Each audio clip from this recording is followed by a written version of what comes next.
Hello students, मैं कुशल वर्धमान और आप सभी का आपका अपना चैनल मैथ्स ओजी में बहुत बहुत स्वागत करता हूं। आज के इस लेक्चर में पढ़ने वाले हैं 12th क्लास के मैथ्स में मैट्रिक्स चैप्टर पर बेस्ड एक्सरसाइज 3.2 के क्वेश्चंस को। और आज हम लोग 19 यानी कि 19 और 19 के आगे के क्वेश्चंस को हम लोग देखेंगे, यानी कि 1 to 18 यानी 1 से लेकर के 18 तक के क्वेश्चंस को हम लोग सॉल्व कर चुके हैं, जिसके वीडियो का लिंक डिस्क्रिप्शन बॉक्स में दिया गया है। आपसे मेरा रिक्वेस्ट रहेगा कि अगर आप वो सब क्वेश्चन नहीं देखें तो पहले आप उसको देखिएगा, उसके बाद आप यहां से देखिएगा। तो चलिए आज की वीडियो देखते हैं लोग क्वेश्चंस को आज को।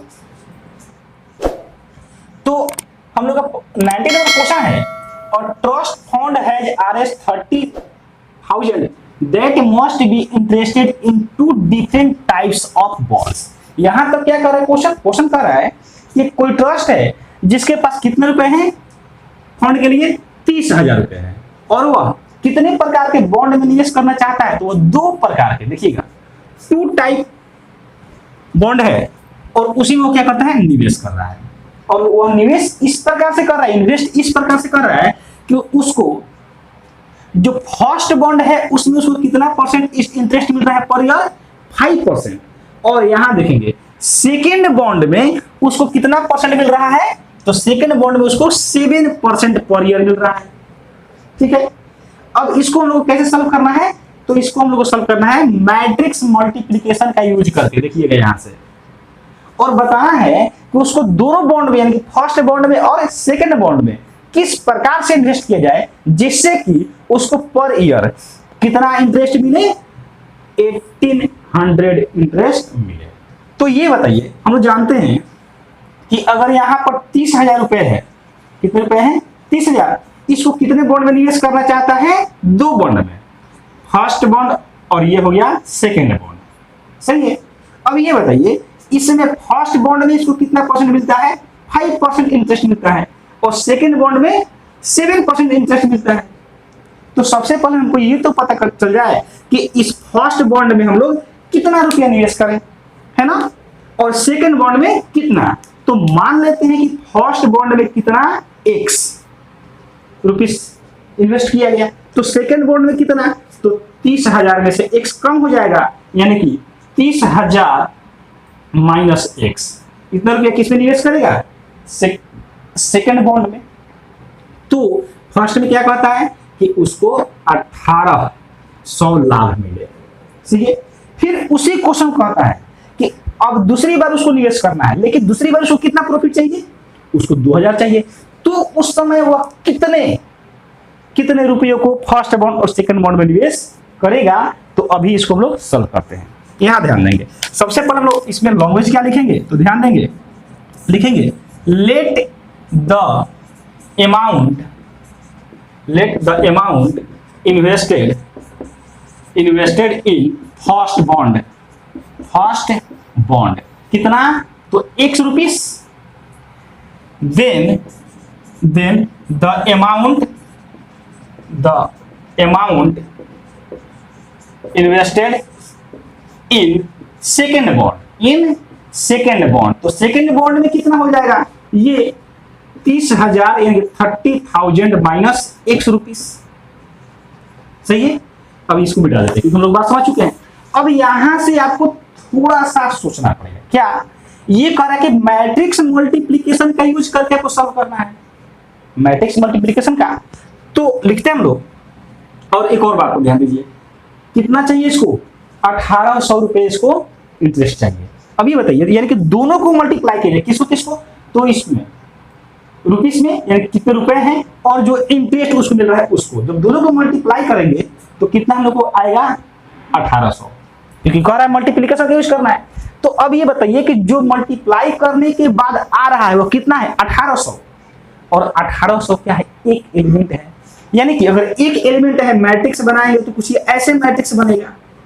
तो इसका ऑर्डर क्या होगा, 1 by 1, ऑर्डर क्या आया, 1 by 1। तो अब आपको सोचना पड़ेगा कि किस प्रकार से, यानी इस रुपीस से, इससे किस प्रकार से मैट्रिक्स बनाया जाए, और 5% और 7% से किस प्रकार से मैट्रिक्स बनाया जाए कि मल्टीप्लाई करने के बाद जो आए वह क्या है, 1 by 1 ऑर्डर का मैट्रिक्स है। तो इसके लिए क्या करते हैं, जब भी हम लोग को 1 by 1 ऑर्डर का मैट्रिक्स चाहिए, यानी कि वैसा मैट्रिक्स जिसमें केवल एक ही एलिमेंट्स हो।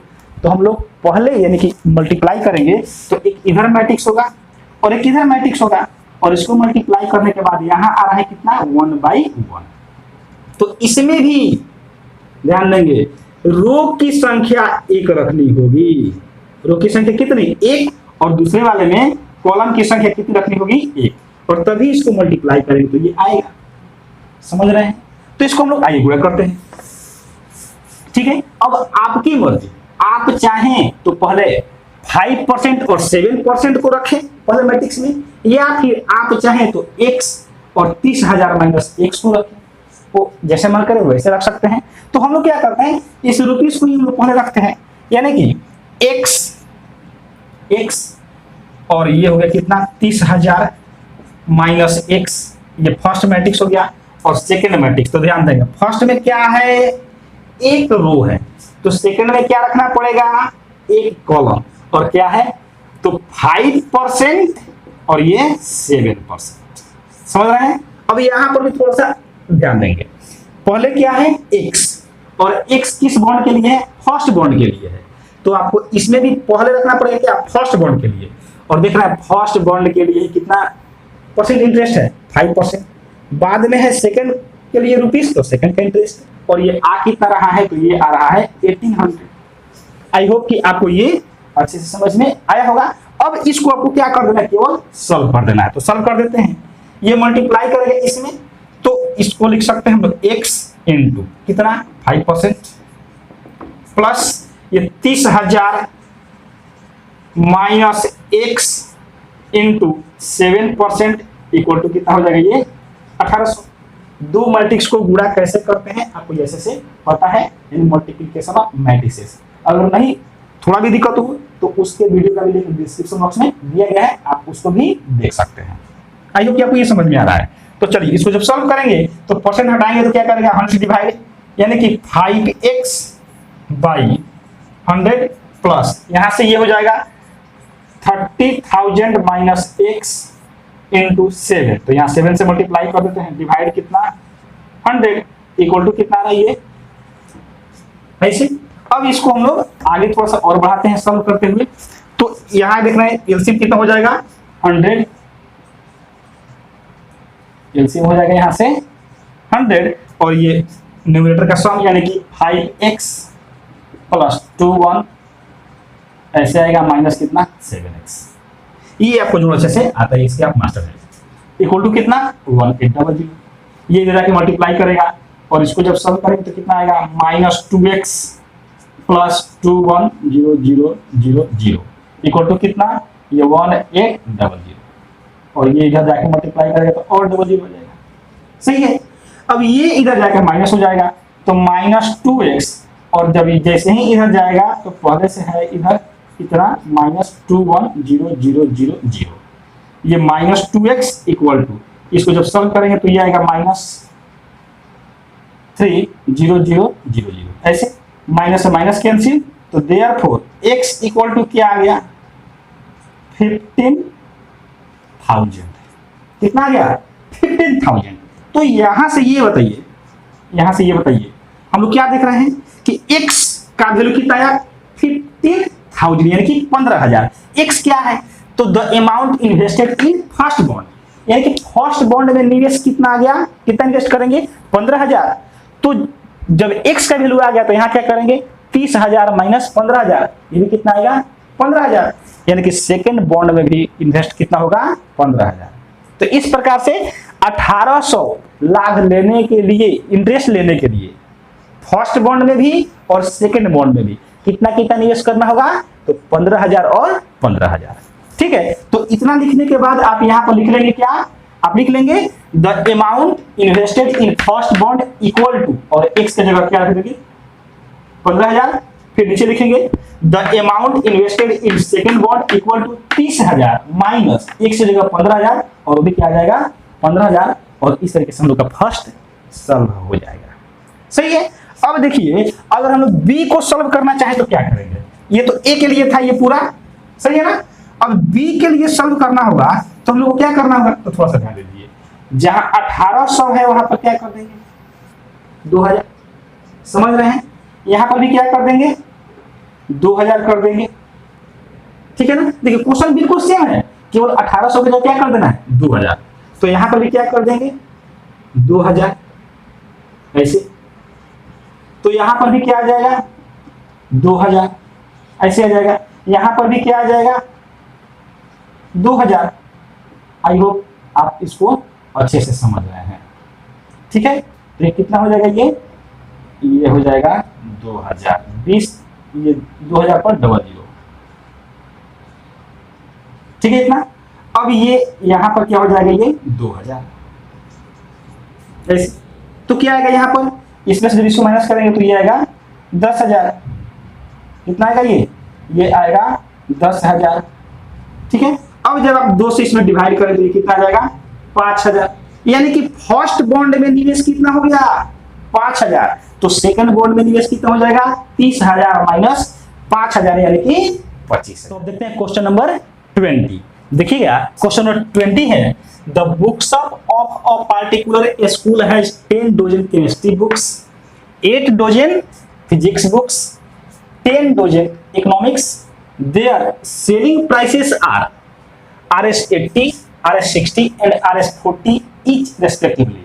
Find the total amount the bookshop will receive from selling all the books using matrix algebra. ध्यान देंगे, कोई बुकशॉप है जो कितना बुक रखा है, तो 10 डजन केमिस्ट्री, डजन का मतलब क्या दर्जन, दर्जन यानी कि जिसमें 12 हो, तो एक दर्जन में कितना होता है, एक दर्जन में 12 होता है, 1 डजन कितना 12, तो 10 डजन होगा तो क्या हो जाएगा, तो 10 डजन का मतलब कितना 120 हो जाएगा, समझ रहे हैं। अब बताइए क्या कर रहा है, और 8 डजन क्या फिजिक्स बुक्स, तो कितना हो जाएगा 8 डजन का मतलब क्या हो जाएगा, 8 डजन का मतलब 96, और फिर इसके बाद क्या कर रहा है, फिर 10 डजन इकोनॉमिक्स, यानी कि फिर 10 डजन, ये क्या है इकोनॉमिक्स है, तो ये भी कितना हो जाएगा 120। अब कहता है कि जो ये केमिस्ट्री का बुक है, ये किसका बुक है केमिस्ट्री का, ये किसका है फिजिक्स का, और ये किसका है इकोनॉमिक्स का है, इकोनॉमिक्स का है।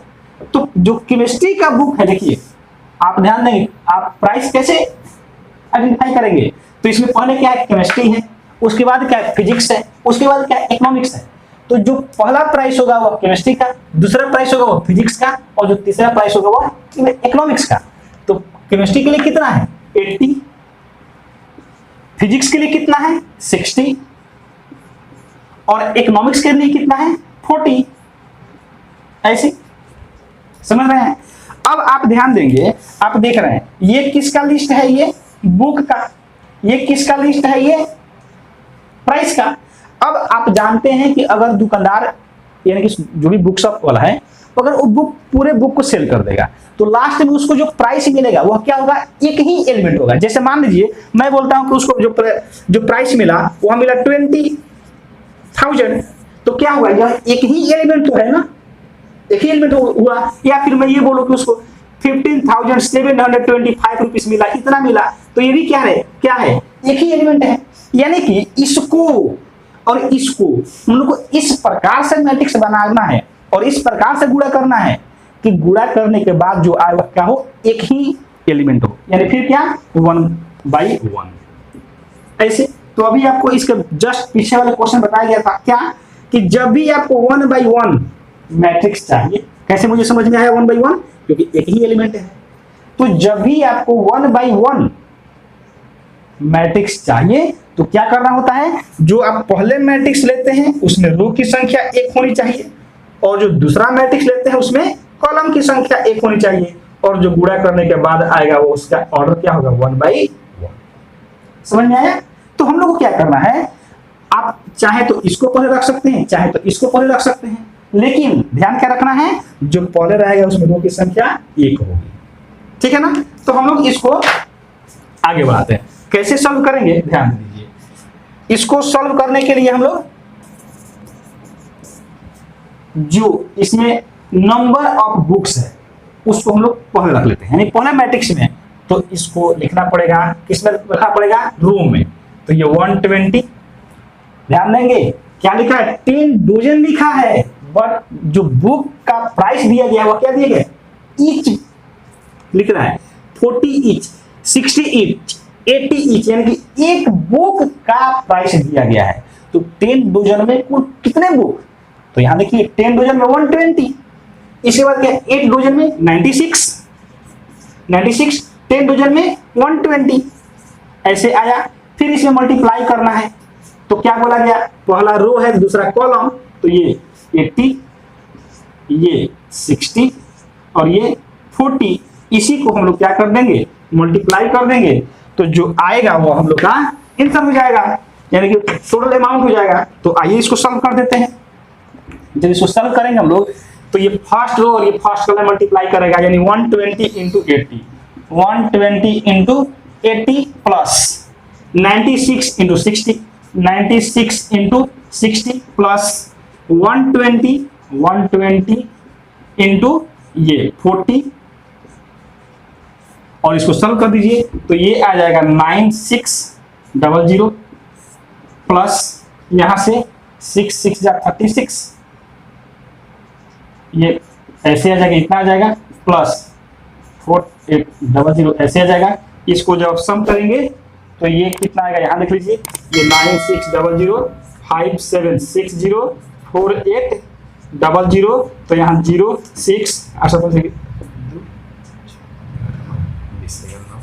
ये आया, यानी कितना आया, तो ये आया 20,160 RS and this is answer. यानी कि क्या कर रहा है क्वेश्चन कि लास्ट में find the total amount the book shop will receive from selling all the books using matrix algebra. तो मैट्रिक्स अलजेब्रा का यूज किए, लास्ट में कितना उसको अमाउंट यानी बुक शॉप वाले को कितना मिलेगा, तो ये 20,160 रुपीस उसको मिलेगा। इसके बाद इस एक्सरसाइज में केवल और केवल 2 क्वेश्चन है, इनके 22, 21 नंबर और 22 नंबर, जो कि बहुत ही इंपॉर्टेंट है। तो आइए उसको देखते हैं। Question number 21 and 22। तो ध्यान देंगे स्टूडेंट्स, 21 और 22 को बनाने से पहले उसके इंस्ट्रक्शन को पढ़िए। देखेंगे क्या लिख रहा है कि assume x y z w and p are matrices. x y z w and p ये क्या है, मैट्रिक्स है of 2/n 3/k 2/p n/3 and p/k respectively. यानी कि कहने का मतलब क्या कि x का ऑर्डर क्या रहेगा 2/n, y का ऑर्डर 3/k, z का ऑर्डर 2/p, w का ऑर्डर 3/n और इस p का ऑर्डर p/k ऐसे है। तो इसको हम लोग जब सॉल्व कर रहे हैं तो एक काम करते हैं, पहले इसको हम लोग एक साथ लिख देते हैं ताकि हम लोग को समझने में दिक्कत नहीं होगा।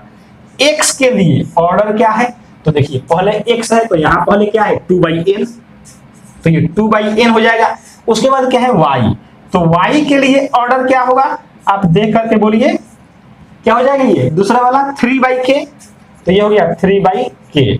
अब y के बाद क्या है z, तो z के लिए ऑर्डर क्या, तो z कितने नंबर पर 1 2 3, तो इधर से 1 2 3 क्या होगा 2/p, 2/p हो गया। z के बाद क्या है w, तो w का ऑर्डर क्या होगा, आप देखिए w का ऑर्डर n के पहले है तो ये n/3 और इसके बाद क्या रहा p, तो p का ऑर्डर क्या होगा, तो यहां से p का ऑर्डर हो जाएगा p/k हो गया। समझ में आ गया। अब क्वेश्चन क्या कर रहा है, तो देखिए क्वेश्चन नंबर 21 में आ जाइए। 21 क्या कर रहा है, कह रहा है कि the restriction on n k and p so that, ध्यान देंगे ये क्या है py प्लस wy, ध्यान दीजिए py प्लस wy, सही है इतना। अब ये बताइए ये क्या कर रहा है, तो ये कह रहा है कि इसके लिए इसमें से कौन सा सही होगा।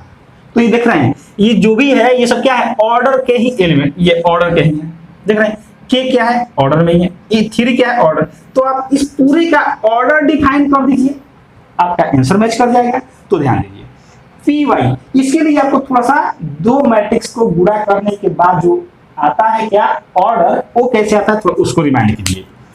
आप पहले से पढ़े हुए हैं कि अगर यहाँ कोई मैट्रिक्स है और इसका ऑर्डर अगर m/n है, यहाँ कोई मैट्रिक्स है और ये अगर P बाई Q है, तो जो गुणा करने के बाद जो मैट्रिक्स आता है वह M बाई Q आता है। ये आप पढ़े हैं। अगर आप नहीं पढ़े होंगे तो दो मैट्रिक्स को गुणा कैसे करते हैं उसके बारे में और ऑर्डर कैसे डिफाइन करते हैं उसके बारे में डिटेल्स जानकारी दिया गया है। प्ले लिस्ट में भी अपलोड किया गया है उसके लेक्चर का वीडियो, और डिस्क्रिप्शन बॉक्स में भी दिया गया है, आप उसको भी देख लीजिएगा। तो यहाँ देखिए, यहाँ पर क्या कैसे हमको समझ में आएगा कि अगर इस पहले मैट्रिक्स का ऑर्डर M बाई N, दूसरे मैट्रिक्स का ऑर्डर P बाई Q, तो गुणा करने के बाद ये आया, कैसे मैं लिखूं? तो ध्यान दीजिए, हम लोग जानते हैं, क्या जानते हैं कि अगर दो मैट्रिक्स को गुणा करते हैं तो पहले मैट्रिक्स का कॉलम और दूसरे मैट्रिक्स का रो बराबर होता है तो गुणा डिफाइन है, यानी कि दोनों का मल्टीप्लिकेशन हो सकता है। तो जब ये बराबर होगा यानी N by N equal to P होगा, तो नए मैट्रिक्स का ऑर्डर क्या आएगा? तो जो बराबर है उसको हटा दीजिए, तो क्या आएगा? M बाई Q आएगा। अब ये बात यहां पर आइए, तो P का ऑर्डर कितना है? देखिए P का ऑर्डर है, यहां से देखिए P बाई K ऐसे है। Y का ऑर्डर क्या है? तो Y का ऑर्डर देख रहे हैं 3 बाई K, कितना है ये? 3 बाई K, ठीक है। अब इसका ऑर्डर देखिए, W का ऑर्डर क्या है? N बाई 3, कितना है? N बाई 3, और इस Y का ऑर्डर क्या है? 3 बाई K, 3 बाई K। अब ध्यान दीजिए, यहां पर तो इस दोनों को गुणा करना है, क्या करना है? गुणा करना है। यहां पर भी इस दोनों को क्या करना है? गुणा। तो आपको बताया गया अभी क्या कि यहां पर गुणा कब संभव है? जब पहले में कॉलम और दूसरे में रो बराबर हो। तो इसमें कॉलम कितना है? 3, इसमें रो K, इसमें रो कितना है? 3। अगर यहां से K बराबर 3 हो जाए, K बराबर 3, तो प्रोडक्ट संभव हो जाएगा। आप देख रहे हैं यहां से N बराबर P है तो प्रोडक्ट संभव है, और क्या आया? तो N और P को हटा दीजिए तो M बाई Q आया। यहां से भी K बराबर 3 अगर होगा तो गुणा संभव होगा, तो यहां से K और 3 हट गया तो क्या आएगा? P by K। ध्यान दीजिए, ये K है हम और ये K देख रहे हैं अलग अलग है, तो यहां से ये K इस 3 के बराबर हो जाए तो इसका ऑर्डर कितना? तो यहां से निकल के आया क्या? K और 3 को हटा देंगे तो P by K, P by K। ध्यान से समझेंगे, क्या बोले? K और 3 अगर बराबर होगा तो इसका प्रोडक्ट संभव है। अब ऑर्डर कितना? तो जिसके जिसके बराबर होने से गुणा संभव होगा उसको हटा दीजिए, तो K बराबर 3 होगा तो गुणा संभव होगा, तो K और 3 को हटा दिए तो क्या बचेगा? P by K। ये समझ में आया? और यहां से क्या, तो देख रहे हैं कि 3 इक्वल टू 3 तो है ही, तो क्या आएगा इसका ऑर्डर? तो इसका ऑर्डर आया N बाई K। क्या आया? N by K। समझ रहे हैं? तो इसका ऑर्डर ये, इसका ऑर्डर ये। अब दोनों को क्या करना है? देखो जोड़ना है, इसको और इसको जोड़ना है। तब जानते हैं कि दो मैट्रिक्स का जोड़ कब संभव है? तो दो मैट्रिक्स का जोड़ तभी संभव है जब दोनों का कोटि समान है, यानी कि रो की संख्या रो की संख्या के बराबर और कॉलम की संख्या कॉलम की संख्या के बराबर। तो देख रहे हैं क्या होना चाहिए? यहां से P बराबर होना चाहिए N के और K बराबर होना चाहिए इस K के। तो K के बराबर है तो P बराबर N। तो यहां से जो रिजल्ट निकल के आया क्या, ये तो समझ में आ गया क्या कि P बराबर N। तो एक ये निकला P बराबर N और एक ये आया क्या? K बराबर 3। तो अब देखिए इसमें कौन सा मैच करेगा? K बराबर 3 और P बराबर N, यानी कि 21 का A ऑप्शन होगा। समझ रहे हैं? K बराबर 3, P बराबर N, आप यहां से भी देख सकते हैं। आई होप कि आपको ये बहुत अच्छे से समझ में आया होगा। अगर आपको समझने में दिक्कत हो तो उस क्वेश्चन को एक दो बार देख लेंगे तो अच्छे से समझ में आ जाएगा। अगर फिर भी किसी प्रकार का दिक्कत हो तो आप कमेंट बॉक्स में अवश्य कमेंट करें, आपको रिप्लाई दें। Question number 22। तो क्वेश्चन नंबर 22 में क्या है? देखिए ये क्या कह रहा है? 7x minus 5z।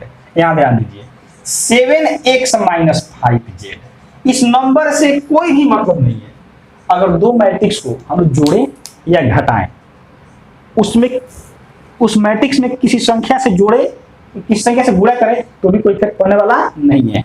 आप इसको ऐसे भी समझ सकते हैं, इसको नंबर को हटा दिया जाए तो x माइनस क्या हो जाएगा? z। आप इस को भी लेकर के आगे बढ़ेंगे तो भी वही आंसर आएगा, क्योंकि ये नंबर इफेक्ट नहीं करेगा। हाँ, ऑर्डर में इफेक्ट नहीं डालेगा, ठीक है, जो मैट्रिक्स का जो एलिमेंट आएगा उसमें इफेक्ट डालेगा। तो आप देख रहे हैं कि जो भी हम लोग को बातें करनी किस में, ऑर्डर में, इसलिए नंबर को हटा दिए इसको। अब किसको लेकर के चलते हैं, x माइनस जेड को। अब बताइए इस x का ऑर्डर कितना है, तो देखिए x का ऑर्डर देखिए 2/n है, 2/n। z का ऑर्डर कितना है, तो z का ऑर्डर है 2/p, कितना है 2/p। और करना क्या है, दोनों को घटाना है।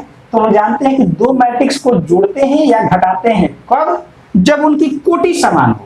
कहने का मतलब कि रो की संख्या रो के बराबर और कॉलम की संख्या कॉलम के बराबर। तो 2 के बराबर तो है ही, अब क्या होना चाहिए, n p के बराबर भी होना चाहिए। तो यहां से क्या निकल के आया, n equal to p, n equal to p। बात समझ में आ गया। अब ये बताइए यहां क्या कहा गया, यहां ये कि कहा जाता है कि जब दोनों को घटाने के बाद जो मैट्रिक्स आता है, दोनों को घटाने के बाद जो मैट्रिक्स आता है वह क्या आता है, बिल्कुल वही आता है। आप ये समझिए, अगर ये कोई मैट्रिक्स है m/n, सही है, और घटाना है किसी दूसरे मैट्रिक्स को, तो इसका भी ऑर्डर क्या होना चाहिए, m/n ही होना चाहिए। इसका ऑर्डर समान होना चाहिए, तभी जाकर के घटेगा, अन्यथा नहीं घटेगा। तो घटाने के बाद जो नया मैट्रिक्स आता है उसका भी ऑर्डर इतना ही आता है। ये तीनों के तीनों क्या है, बराबर हो गया, सही है ना। तो आप बोलेंगे सर यहाँ पर तो 2/n है और यहाँ पर 2/p है, तो अलग अलग है ना। तो इसीलिए तो बोले क्या कि n बराबर p, इसीलिए तो बोले। तो घटाने के बाद जो यहाँ पर इक्वल टू में जो मैट्रिक्स आएगा उसका ऑर्डर कितना, तो आप 2/n लिखें तो भी सही, या 2/p लिखें तो भी सही, क्योंकि n बराबर p ये लिखा गया ना। तो यहाँ पर p लिख देंगे तो 2/p हो जाएगा, यहाँ पर n लिख देंगे तो 2/n हो जाएगा। तो ये भी सही और ये भी सही। अब आप ऑप्शन मैच कराइए, देखिए p/2, और ध्यान देंगे यहाँ पर क्या है 2/p, तो ये नहीं हो सकता। और ये क्या है 2/n, तो देखो 2/n हो जाएगा। ध्यान देंगे एग्जाम में इसी को चेंज करके दे देगा, क्या यहाँ p/2 है तो 2/p कर देगा, यहाँ पर n/2 कर देगा। आपको समझना पड़ेगा। फिलहाल इसमें कौन सा ऑप्शन, तो ये बी ऑप्शन, और इसमें तो आप देखेंगे। तो इस तरीके से आप इस लेक्चर में फिनिश किए 3.2 के क्वेश्चंस को, पूरे क्वेश्चंस को। आई होप कि आपको ये वीडियो बहुत अच्छे से समझ में आया होगा। अगर वीडियो अच्छा लगे तो वीडियो को लाइक करें और अपने दोस्तों के साथ भी अवश्य शेयर करें। और साथ ही साथ अगर चैनल पर नए हैं तो चैनल को सब्सक्राइब करके बेल आइकन को भी अवश्य प्रेस कर दीजिएगा, जिससे आने वाले वीडियो नोटिफिकेशन आपको मिलता रहे और आपका पढ़ाई चलता रहे। Thank you so much for watching this video.